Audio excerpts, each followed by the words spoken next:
earlier, within 8 years, but usually the most of the patient develop AIDS, that is a complication or the final stage of HIV, after 10 years of contracting infections. This is a course, and you all see in the initial acute phase, this is about 6 weeks or 7 weeks or 10 weeks, and the patient may have acute fever, and sometimes they do not develop any infections. Then there is chronic phase. At that time, the HIV replicates in the body and started attacking on the B lymphocytes and these CD4 cell count, and they started dropping down. When they drops to less than 500 or 500, they started developing certain infections like candidiasis or tuberculosis. But these two are again the common infections which may occur in any illness. But when you see a patient with candidiasis without any symptoms, one must think of acquired immunodeficiency syndrome. Previously, when the HIV started, they did not start antiretroviral therapy at the beginning of the illness. They say when the patient develops AIDS and the CD4 cell count drops to 200, then start antiretroviral therapy.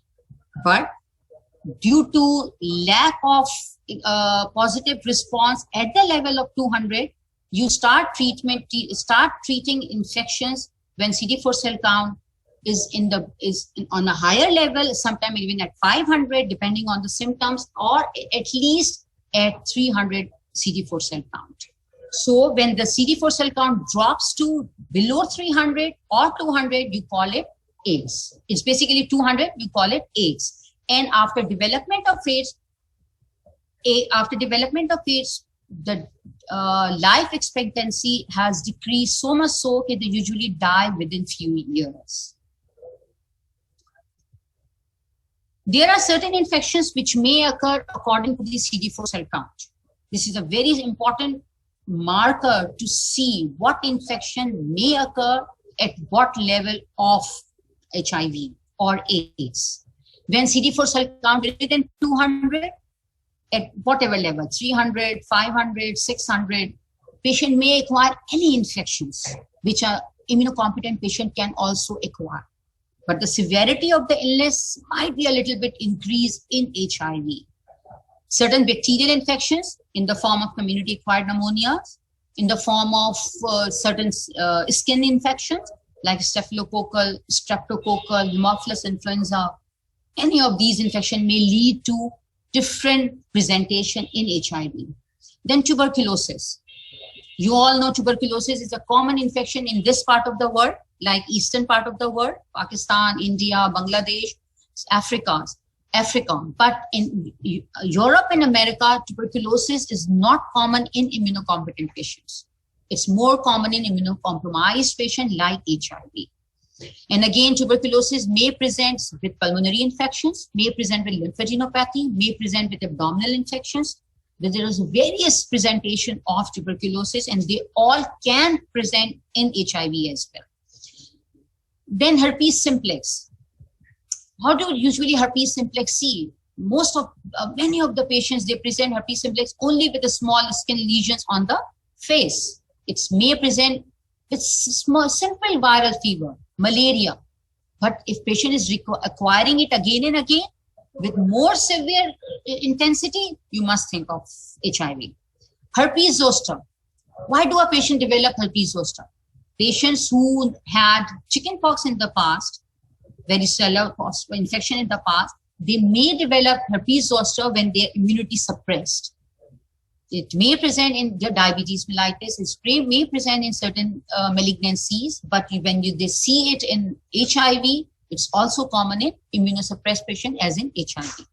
Then vaginal candidiasis, again, can present in diabetes mellitus. But if it is severe and the CD4 cell count is low or it's associated with other illnesses, you must think of HIV. Hairy leukoplakia, it's a disease which is usually associated with HIV. It's due to human papillomavirus infection, and it may cause different presentations. Kaposi sarcoma is again mostly associated with HIV, and it involves many part of the body, which I'll tell you in a minute. Then CD4 cell count drops to 50 to 200.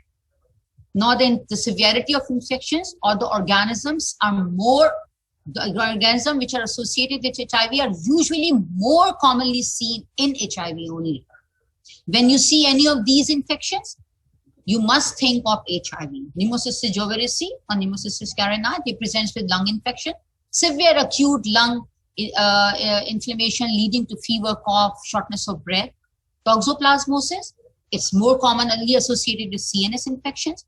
Cryptococcosis, coccidioidomycosis, cryptosporidiosis, they may present either with lung or brain infections. And these 5 infections are mostly associated with HIV. And these are the infections which are severe in nature. Now, the CD4 cell count drops even further to less than 50. There is disseminated Mycobacterium avium intracellular infection. It is usually associated with HIV. Then certain viral infections like histoplasmosis involving lung, CMV retinitis involving eye, CNS lymphomas. CNS lymphomas, when lymphoma, you all know about lymphoma. Lymphoma is the illness which may be Hodgkin's or non-Hodgkin's lymphoma, and they affect lymph nodes, liver, spleen. But when a lymphoma, when you see a patient lymphoma acquiring CNS or brain involvement, think of HIV. What are the complications? You know the initial infection, they may present with acute HIV, then they remain asymptomatic carrier. Now the patient has developed AIDS. The CD4 cell count drops to 200 microliters. So now they develop complications of HIV, which is known as AIDS. Patient may present with systemic complaints only. Again, fever. There are so many causes of fever. There are so many causes of acute fever. So many causes of chronic fever. Night sweats. You know, night sweat is common in tuberculosis. When you think of night sweat, the first differential you think of is tuberculosis. But it can be HIV. Weight loss. Simple weight loss. If you don't eat, patient may have weight.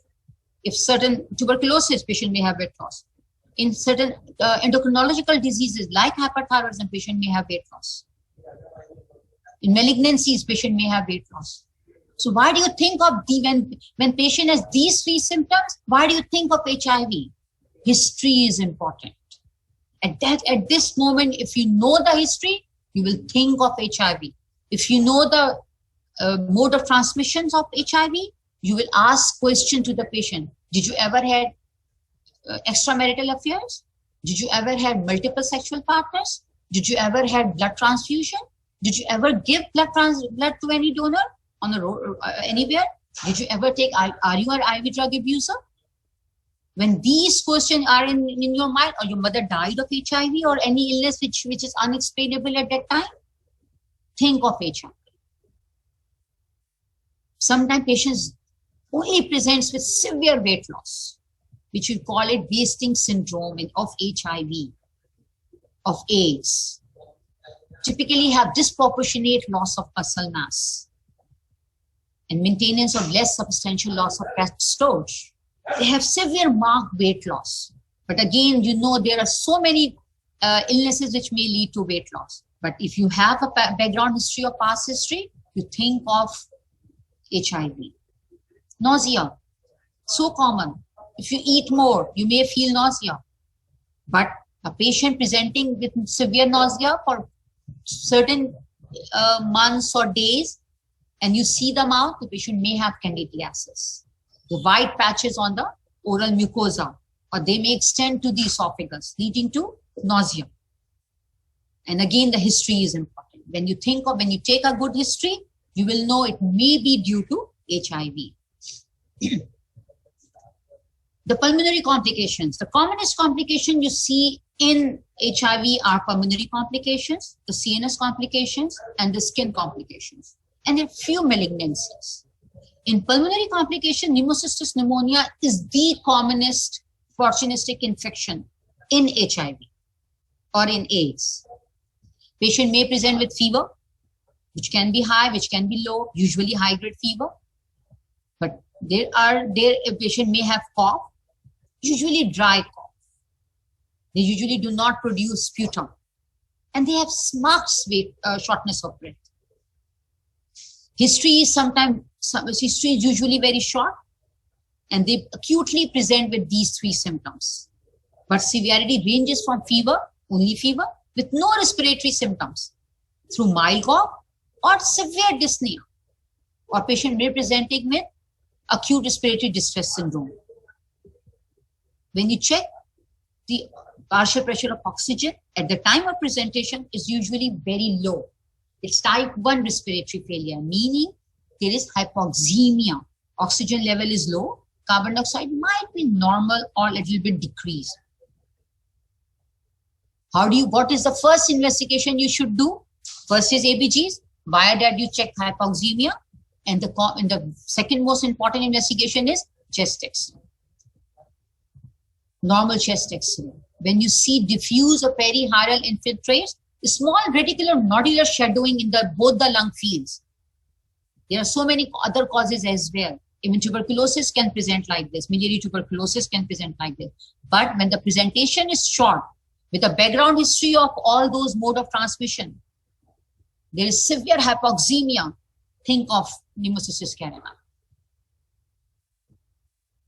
You give a lot of prophylactic medications to decrease or delay the complications of, or delay the severity of complications of HIV complications. And one of those medications is pentamidine. When the patients on pentamidine, if they develop pneumocystis pneumonia, there is apical infiltrates. Again, the apical infiltrates is again common in tuberculosis. So history is important. When you take a history, they told you, yes, I developed HIV a few years ago and I'm on all these prophylactic medication, and the patient is presenting with shortness of breath, fever, cough, with apical infiltrates, think of Pneumocystis carinii. One thing is uncommon in Pneumocystis carinii, and that is pleural effusion. If you see these three symptoms, fever, cough, shortness of breath, shortness of breath or decrease dyspnea or dyspnea can present in pleural effusion as well. But pleural effusion is usually not present in Pneumocystis carinii. If patient presenting with pleural effusion, think of some other disease rather than Pneumocystis carinii. Then community-acquired pneumonia. You all know community-acquired pneumonia, presenting with different common bacterial organisms like pneumococcal pneumonia or streptococcal pneumonia, staphylococcus, H. influenza. These three are common in community, and they may present with common fever, high-grade fever with spikes and chills, with rigors and chills, cough, with sputum production. Sputum, the color of the sputum will be different according to the organism, and shortness of breath if the pneumonic patch is big. They may acquire Pseudomonas aeruginosa infection as well, and Rhodococcus equi, which is not common in immunocompetent patient, but is common in immunosuppressed, immunodeficient patients like HIV. And again, what investigations? Chest X-ray is the most important in this pulmonary complication as well. The third most common presentation of pulmonary complication is Mycobacterium tuberculosis. As I told you before, Mycobacterium tuberculosis is not common in America and European countries, but it's common in our part of the world. And we see Mycobacterium tuberculosis in an immunocompetent patient as well, like patients without HIV. But when they see, when West see a tuberculosis, they think of AIDS. Again, CD4 cell count is very important in diagnosing or differentiating different categorization of tuberculosis. When CD4 cell count is above 350, the usual site of involvement is like an immunocompetent patient, upper lobe, hilar and paratracheal lymphadenopathy. The commonest involvement, the part of the lung involvement in tuberculosis is upper lobe, because oxygenation is better over there. And you see most of the immunocompetent patients, patients without HIV, patients without any immunosuppressed illness, they may involve the upper lobe of the lung. But as the disease advances, means the CD4 cell count is getting down, getting low, Middle and lower lobe involvement is more. Interstitial and miliary infiltrates are common. Now the miliary infiltrates are again the neticular-nodular shadowing all over the chest, just like pneumocystis carinii. Mediastinal lymphadenopathy, they may present with. Then extrapulmonary involvement, not extraintestinal, sorry for the mistake, extrapulmonary involvement, like pleural effusion, like pericardial effusion, like periconstrictive pericarditis. Lymphadenopathy is also extrapulmonary infection. Pulmonary is the involvement of the parenchyma. And how do you confirm tuberculosis? Again, chest X-ray that might help you which part of the lung is involved. Then certain investigations like a sputum AFB, if the sputum production is there, gene expert analysis, IGRA, if the patient has latent tuberculosis, you can confirm it with that. And then according to the part of the lung involvement, if they have mediastinal lymphadenopathy, you may require bronchoscopy with bronchoalveolar lavage or biopsy. If pleural effusion is there, you may require pleural fluid aspiration for DR, for detailed report for tuberculosis, then AFB smear, gene expert, and sometimes pleural biopsy. And if there is pericardial involvement, you confirm it with echocardiography, and then again pericardial effusion drainage for confirmation of tuberculosis. Other infectious pulmonary viral and fungal infections are common. You all know when somebody is developing viral or fungal infections, it means they are immunosuppressed. They are more common with immunosuppressed patients, not viral fever like dengue or even coronavirus. They may common in immunocompetent patient as well, but severe viral infections like cytomegalovirus pneumonia, they are more common in immunosuppressed patient. And again, when the CD4 cell count is below 50, means the disease has spread all over and it destroyed almost all immunodeficiency, develop immunodeficiency state, severe immunodeficiency state leading to cytomegalovirus infection. Again, the lung involvement is bilateral infiltrates. Chest X-ray is the most important. Histoplasmosis, coccidiomycosis, cryptococcal diseases, these are the fungal infections which may present in either usually in the bilateral lung infiltrates, and mostly the middle lobe of the lung is involved. As I told you, the chest X-ray is the most important investigations to confirm or to start your investigation in pulmonary diseases. With chest X-ray, you might know which part of the lung is involved, and you may make a differential diagnosis. Okay, this part of the lung is involved, upper lobe is involved, okay, tuberculosis might be the cause. Middle part is involved, okay, the promoter may be the fungal or maybe the tuberculosis with advanced CD4 cell count. The whole of the lung is involved, pneumocystis, cytomegalo, miliary tuberculosis. So chest X-ray is sometimes helpful in making differential diagnosis. The rest of the investigations according to the need of the patient. Sinusitis, so common. Almost we all have it. Chronic sinusitis may include sinus congestion, discharge, headache, and fever. Persistent chronic sinusitis with that background history, marital affairs, blood transfusion, think of HIV or AIDS. And the commonest organism usually causing chronic sinusitis, Haemophilus influenza, Pseudomonas, Aspergillus, Histoplasma capsulatum. These are the commonest organisms. Again, how do you confirm it? Simple PNS X-ray or sometimes CT scan. You see the sinusitis, and sometimes they develop fungal infection in this chronic sinusitis. The non-infectious pulmonary complications, carcinomas, malignancies, Kaposi sarcoma, presenting as pleural effusion, presenting as consolidation, needing biopsy, chest X-ray and biopsy for the confirmation. Non-Hodgkin's lymphoma. You all know Hodgkin's lymphoma involve the lymph nodes. Non-Hodgkin's involve the rest of the body parts. Okay, so non-Hodgkin's lymphoma involving the lung in the form of pleural effusion, in the form of other thing, think of HIV. Then interstitial pneumonitis, lymphocytic depletion because of autoantibodies development, autoimmunity, developing interstitial pneumonitis without any evident cause. Then we have also seen in patients with HIV, they are developing lung carcinomas, which can present in any patients without immunosuppression, with some different background history like smoking, like asbestos, like family history of adenocarcinoma. But they are also developing, there's increased chances of development of lung carcinoma as HIV. Again, X-ray is the most important, and you may require the certain markers and biopsy for the confirmation. Central nervous system, the second most body part which may involve in HIV, toxoplasmosis. The commonest CNS infection in HIV is toxoplasmosis.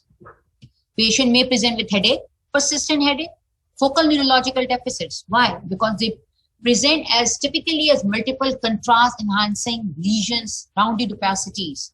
Wherever they are in the brain, they causes that focal neurological deficits.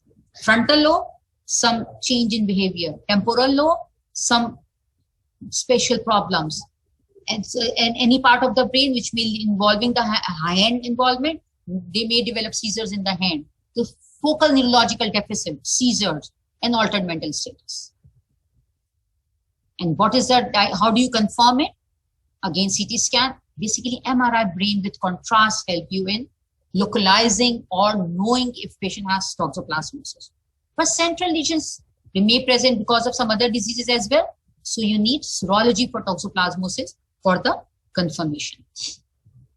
Then non-Hodgkin's lymphoma, primary non-Hodgkin's lymphoma without involving any other part of the body. The second most CNS lesion in the HIV. Again, requiring what? MRI brain and probably lymph biopsy for the confirmation. Other CNS lesions, tuberculosis may develop complications in brain as well, like tuberculous meningitis and tuberculomas. How fungemia, the fungal infection spreads to the brain. Bacterial abscesses, cryptococcomas, nocardia, they all present with solitary lesions or multiple lesions in the brain. Again, the MRI brain is the investigations for initial investigation, but the confirmation required according to the need of the organism. And the presentation of all these may be with headache, focal seizures, focal neurological deficits, and altered mentations. HIV-associated dementia and neurocognitive disorders. HIV itself can cause involvement of the brain. Difficulty with cognitive tasks, exhibit diminished motor functions, emotional or behavioral problems, periods of lucidity and confusions. Whenever you see these symptoms in any with other symptoms of HIV or with that background history of HIV, you should think of dementia and neurocognitive disorders. HIV itself can cause this. Without tuberculomas, without toxoplasmosis, without cryptococcal, any other infection, but HIV itself can cause it. Then cryptococcal meningitis.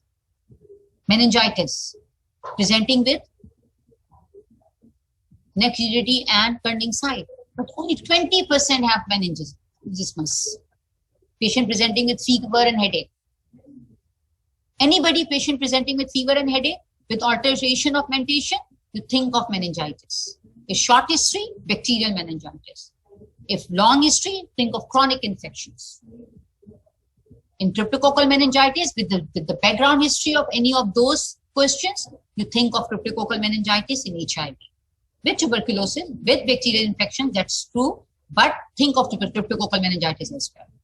Then meningococcal meningitis, as I told you, with meningococcal meningitis is one of the bacterial meningitis which may present in immunocompetent patient as well, but may present in HIV as well, and with maybe a little bit more in severe nature. HIV meningitis and HIV myelopathy, without any bacterial infections, without any fungal infections, without any viral involvement, HIV itself can cause meningitis. How do you confirm it? How do you say this is HIV-associated meningitis? There is negative culture for all organisms. A negative serology. Lymphocytic pleocytosis with negative culture means HIV meningitis. HIV myelopathy means involvement of the muscles, leading to leg weakness and incontinence of urine. May present in dementia as well. But leg weakness is usually not present in directly associated with dementia. Progressive multifocal leukoencephalopathy. Whenever this name comes, think of HIV. It's only associated with HIV. But presents with in advanced HIV means its CD4 cell count is very low. Again, the focal neurological deficits are present, such as aphasia, patient cannot talk, hemiparesis, involvement in any part of the body, limb weakness, cortical blindness. There is involvement of the white matter of the brain. What investigations you need for this again? MRI brain. Okay, and then the confirmation for HIV and all that stuff. Peripheral nervous system. Not the only central nervous system. Peripheral nervous system also involved in HIV. Inflammatory demyelinating polyneuropathy, commonly known as GBS, Guillain-Barré syndrome. Maybe a presentation in HIV as well. Because GBS is usually associated with certain viral infections, some previous infection leading to this. So HIV can also cause GBS. Transverse myelitis, involvement of certain part of the spine, leading to weakness below that, with a cutoff point, with the level of infection, transverse myelitis. Then peripheral neuropathy, numbness, tingling, pain in lower extremities. These all are common. These all are may present in HIV, although not very common. Common are those which I already told you. Then rheumatological and bone manifestations are also common, like monoarticular or polyarticular joint involvement. You all know monoarticular single joint, polyarticular multiple joints. Whenever there is one joint involved, without any past history, without any past history of rheumatological disease, but there is history of sexual transmission or all that stuff, you think of HIV. These monoarticular, polyarticular joint involvement may have associated effusion, synovial effusion, or may do not have effusion, only arthritis or arthralgias more. How do you differentiate between arthralgias and arthritis? Arthralgias is only the pain in the joint. Arthritis is pain in the joint with inflammation or swelling. Okay, so these patients may have any of these presentations.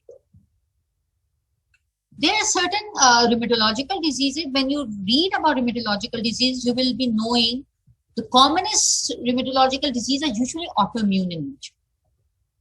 And as in the pathophysiology of HIV, we see autoimmunity is one of the positive factor for development of complications of HIV, autoimmunity. So there are certain autoimmune illnesses or inflammatory diseases which may manifest for the first time in HIV without any past history of those illnesses, like reactive arthritis, like psoriatic arthritis, like Zika syndrome, like SLE. I'm not going into detail of any of these because it will be too much for you at this moment, but the point is just you should know there are certain autoimmune illness which may manifest for the first time in HIV. Okay? Then myopathy, proximal muscle weakness, again may present with autoimmunity or without autoimmunity, directly associated with HIV or may associated with certain autoimmune illnesses. Eye involvement, again, pathognomic of HIV, CMV retinitis. When somebody presents to you with blindness and you see perivascular hemorrhages and white fluffy exudates on fundoscopy, think of CMV retinitis. And you think of CMV, cytomegalovirus retinitis. When you think of CMV retinitis, think of HIV as well. Herpes virus and toxoplasmosis. Involvement in different part of the, as I told you, it may involve the lung, but it may involve the eyes also. Then oral lesions, again, oral lesions are commonly seen in HIV. Hairy leukoplakia caused by Epstein-Barr virus. White lesions on the lateral aspect of the tongue may be flat or slightly raised, has vertical parallel lines with fine or thick projections. When you see hairy leukoplakia, when a physician see a hairy leukoplakia, always think of HIV. It's commonly associated and most commonly associated with HIV. Then oral candidiasis. Oral candidiasis can present even after taking steroid therapy for any reason. Oral candidiasis can present in malignancies. Oral candidiasis can present with diabetes mellitus, with any viral infections, whenever there is immunity suppressed. But when you do not find any reason for oral candidiasis, they may present as a first infection in HIV. And pseudomembranous, there are two types, pseudomembranous and erythematous. Removable white plaques is pseudomembranous and red friable plaques is erythematous. These two both are common in HIV. It's present in mouth or in esophagus as well. Oral lesions like gingival diseases, severe gingival diseases, overgrowth of microorganisms. Because of overgrowth of microorganisms, they develop swallowing of the gingiva, redness of the gingiva, bleeding of the gingiva, plaque formation, blackening, aphthous ulcer, painful and may interfere with eating, recurrent aphthous ulcer, think of immunity suppression. Then again Kaposi sarcoma, warts, molluscum contagiosum, warts, they may present in HIV. Then gastrointestinal manifestation, as I told you, candidal esophagitis may progress to esophageal candidiasis, confirmed with endoscopy. Hepatic diseases like mycobacterial involvement, hepatitis B and C. You all know the mode of transmission of B is and HIV is almost the same. So whenever a patient is acquiring HIV, they might develop B as well. The mode of transmission of C, blood and blood products. HIV is patient is contracting HIV with C, with blood and blood products. So C can be an associated symptom, associated disease. Lymphoma, GI lymphomas, varying degrees of nausea, vomiting, right upper quadrant pain, jaundice, depending on part of the liver or GI involved. Biliary diseases, they may involve biliary diseases, sclerosing cholangitis, peptide stenosis. Then enterocolitis, patient presenting with recurrent diarrhea for many, many months, patient presenting with weight loss, patient may present with fever, patient may present with abdominal pain. And sometimes alteration in bowel habits, like sometimes diarrhea, sometimes constipation, and sometimes they even presents with bleeding in stools, blood in stools. You can see on the slides, the organisms which I have written in the top, Campylobacter, Salmonella, Shigella, commonly seen in immunocompetent patient as well, but may present in HIV. And the presentation is almost the same. Then viruses, CMV and adenovirus, protozoan, giardiasis, nothing. There's nothing in HIV. Patient is completely normal, looks normal, doing everything, presenting to you with acute diarrhea or chronic diarrhea, with voluminous diarrhea. Think of giardiasis, even with normal CD4 cell count. And sometimes they have low CD4 cell count as well. Azospora belli, the organism which is more common in HIV. If you find Azospora belli in stool, think of HIV. Microsporidia, think of HIV. Entamoeba, Giardia, these two can be present in immunocompetent patient as well. HIV itself can cause enterocolitis. Patient is presenting with diarrhea, patient is presenting with abdominal pain, patient is presenting with alteration of diarrhea, loose stools, weight loss, no organism is found, think of HIV enterocolitis.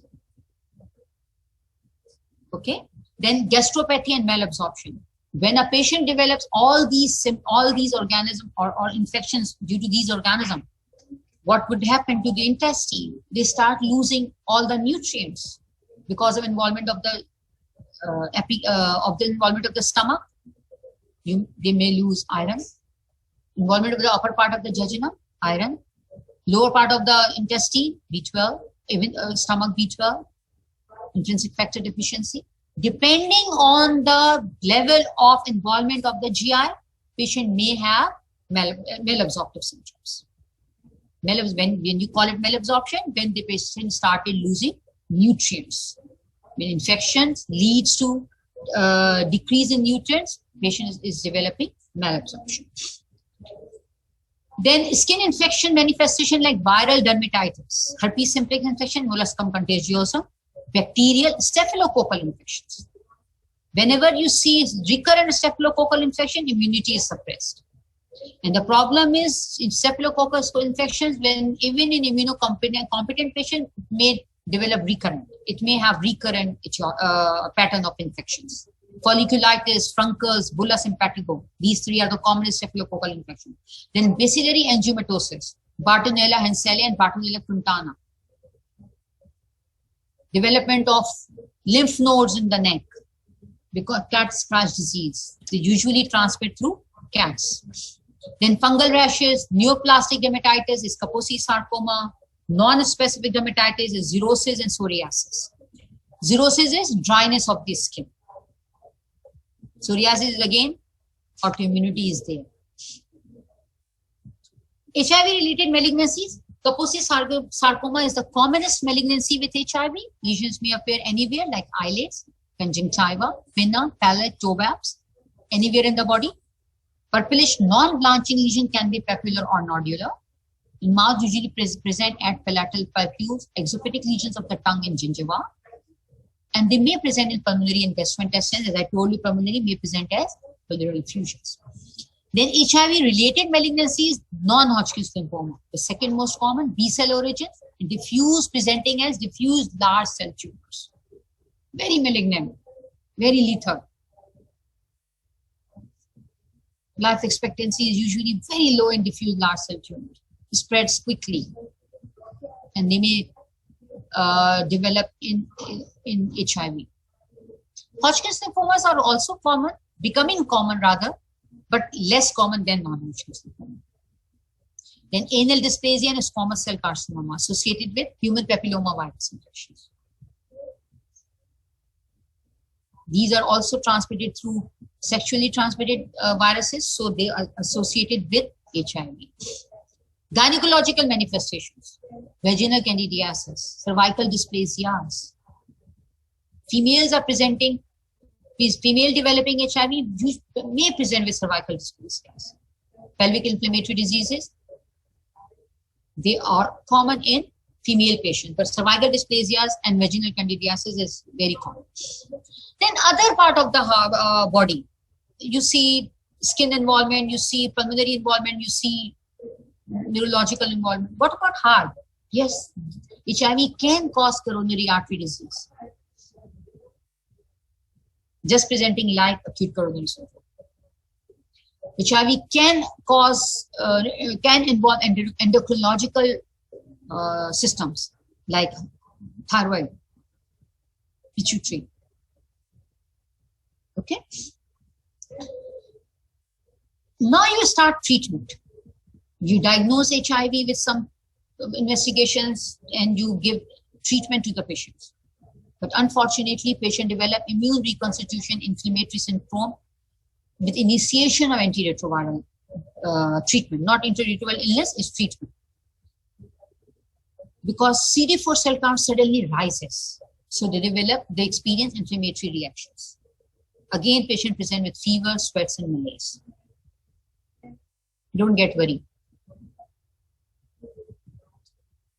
Patient may develop Mycobacterium avium infections, may present as focus suppurative lipidinitis and granulomatous masses after starting antiretroviral therapy. Tuberculosis, cryptococcal meningitis, PML may aggravate. Now, the question might be arising in your mind what to do with the antiretroviral therapy. It depends. Sometimes you wait, sometimes you continue with it. What are the investigations? There are two sets of investigations in HIV.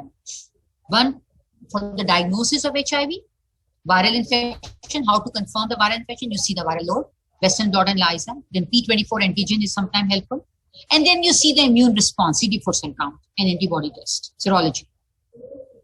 These tests are the tests with which you confirm if HIV is there or not. But it will not tell you the complications of HIV.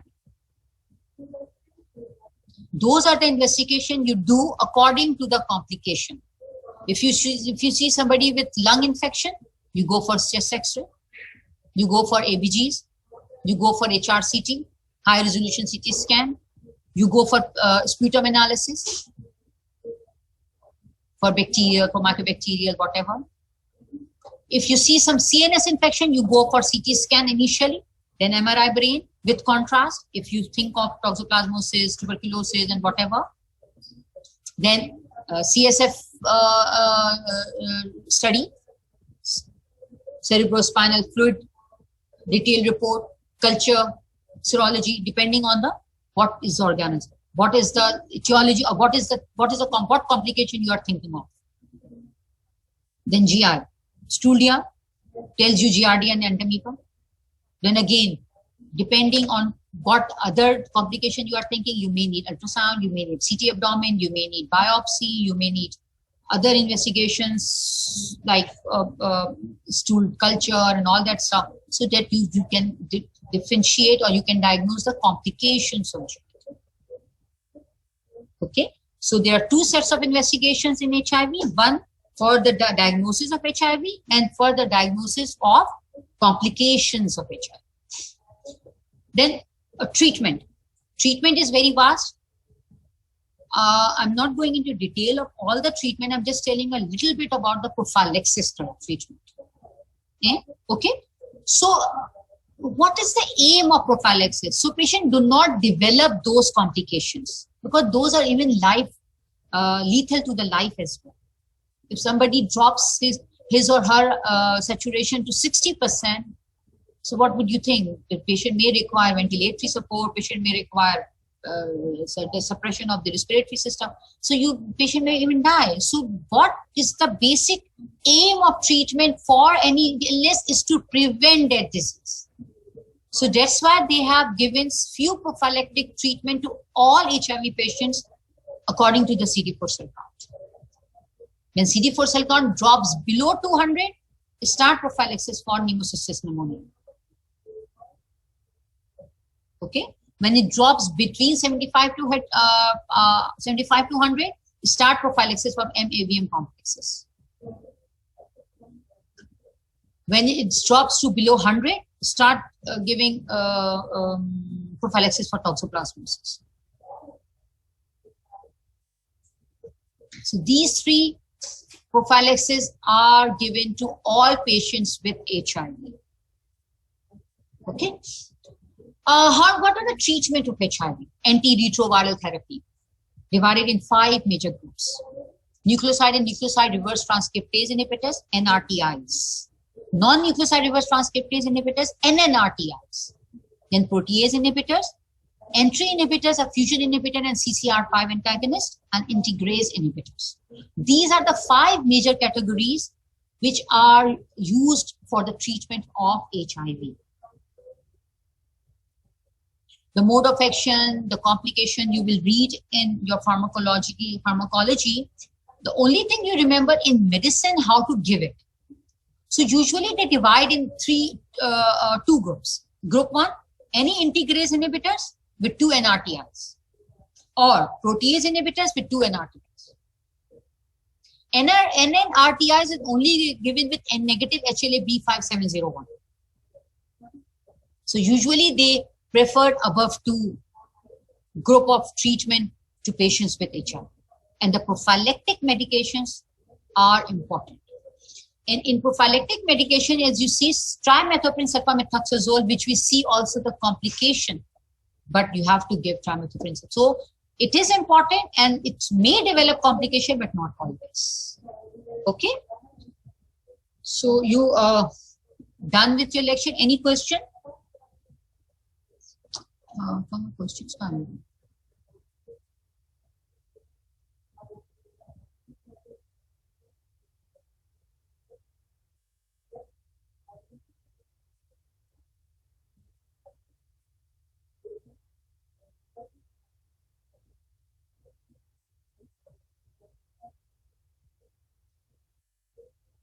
You will be knowing this HIV when you go to the wards and you see your patients, inshallah ta'ala, soon, then it will be easier for you. Is there any?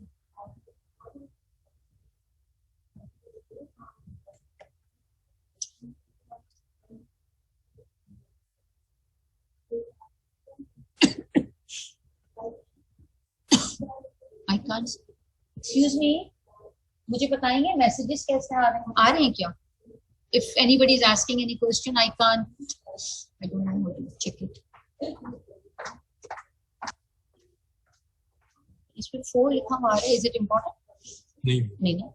अच्छा तो there is no message yet. है ना? नहीं.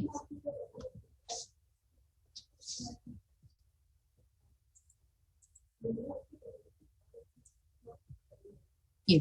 Madam, can you repeat the differentials we can summarize by chest X-ray? Okay.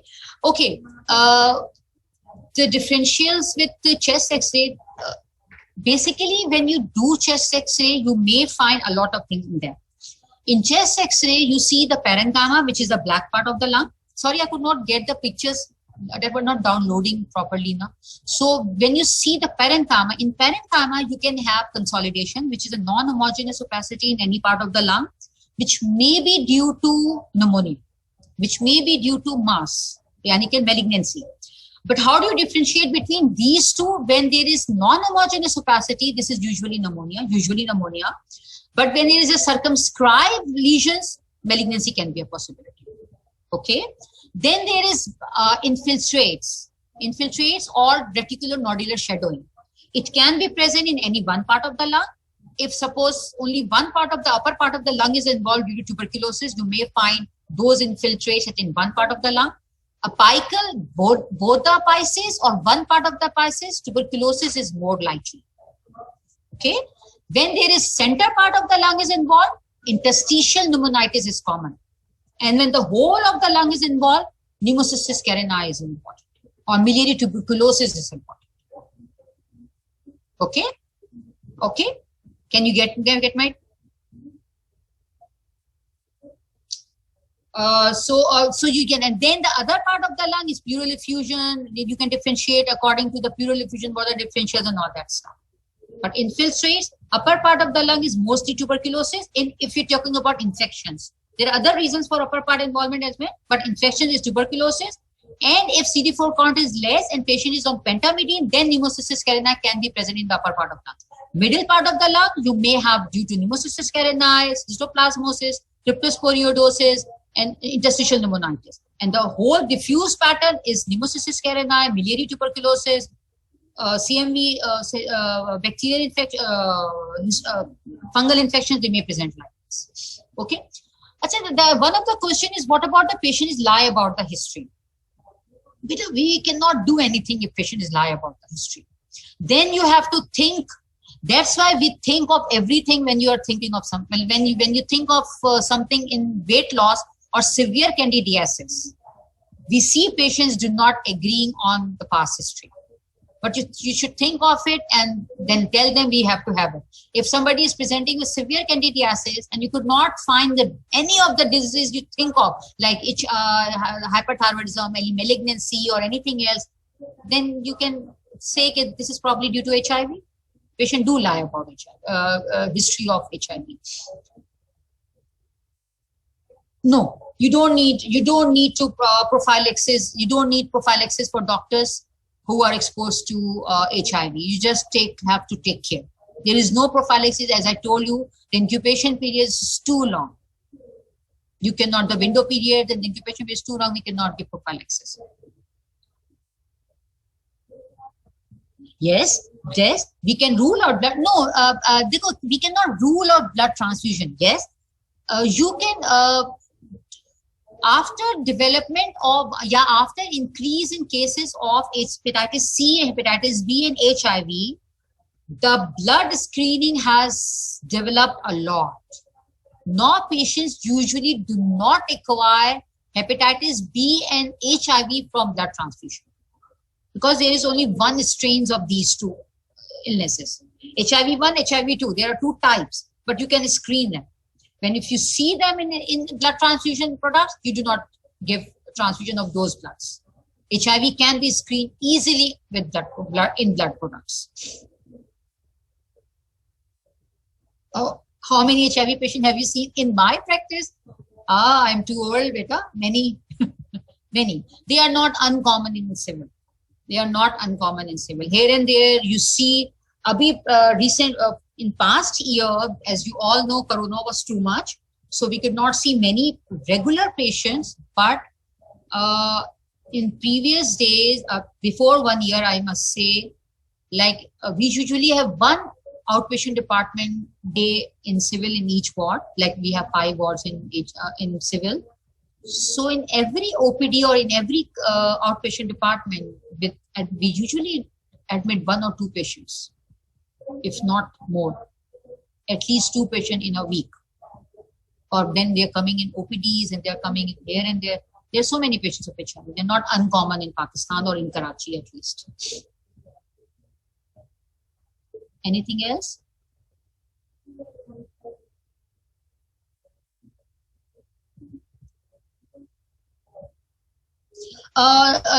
No, complete recovery. No. Probably no. Complete recovery, because when you know about HIV, the immunity is already virus. Okay, HIV has already invaded the patient's immunity system. You can delay the death, but complete recovery is not there. You give prophylaxis medication to delay the complications. You give treatment to those patients at RTI. They have to have this. They have to have on this medication throughout their life.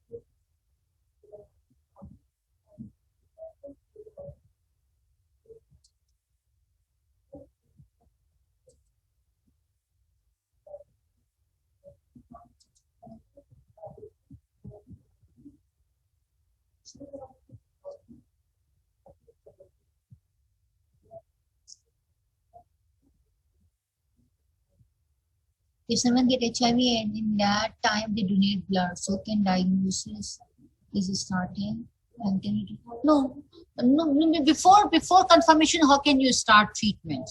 Once you have the diagnosis, you can start treatment. Antiretroviral, as you see, there are so many aggravation and complications of HIV. You see, tuberculosis can be aggravated, PML can be aggravated. If somebody, let's suppose, has acquired tuberculosis because in any point in time in their life, and you give antiretroviral therapy to them, and they don't have HIV, but the disease can progress. You do not give these medications, antiretroviral therapy, on hypothetical basis. You have to have a sure-cut diagnosis before starting this treatment. Once you have the diagnosis, you must start treatment as soon as possible. Do not wait for CD4 cell count to get dropped. There was a study in initial days of HIV, when the HIV was started and they developed these antiretroviral therapy. They plan to give this antiretroviral therapy to patients. They give this antiretroviral therapy to patients who have less CD4 cell count, less than 200. But because at 200 they started developing complications, so now they give antiretroviral therapy at whatever the CD4 cell count. You do check CD4 cell count to give preventive medication, prophylactic medications. But you have to start antiretroviral therapy as soon as the diagnosis is made. And whatever the complications they have developed, antiretroviral therapy can be given to everyone.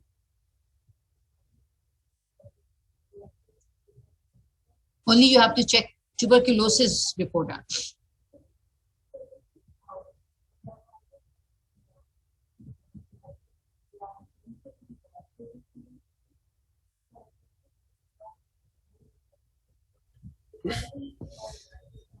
Excuse me, ma'am. Assalamu alaikum. Walaikum assalam. It's okay. It's done.